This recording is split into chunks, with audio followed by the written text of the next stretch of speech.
এখন আমি আগরতলা রেলওয়ে স্টেশনের উল্টো দিকে একটা হোটেলে এই যে দুপুরের খাবার খাচ্ছি। আর দুপুরে দেখো কী নিয়েছি, কত কী দিয়েছে দেখো।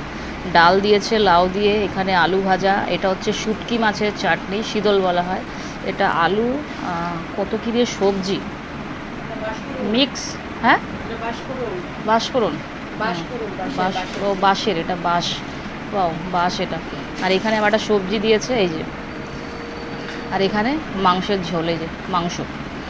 আর তোমাদেরকে বলি, তোমরা আগরতলায় আসো, খুবই ভালো জায়গা। আর বিশেষ করে আগরতলায় আসলে খাওয়া দাওয়াটা কিন্তু অবশ্যই ট্রাই করবে। এখানকার খাওয়া দাওয়া ভীষণ ভালো, খাওয়া দাওয়াটা মানে টেস্ট আছে খাওয়া দাওয়া। আর এই যে এটা হচ্ছে বাঁশ গাছ, বাঁশ, বাঁশফোড়ন, ও সয়াবিনও দিয়েছে আবার, এই জন্য পুরো মিক্স প্রোটিন সবজি, সাথে আবার এই যে মাংস, মাংস নিয়েছি। আর এই দেখো না কতগুলো দিয়েছে, একটা ডাল, একটা, দুটো, তিনটে, চারটে, পাঁচটা, ছটা, আবার স্যালাড রয়েছে।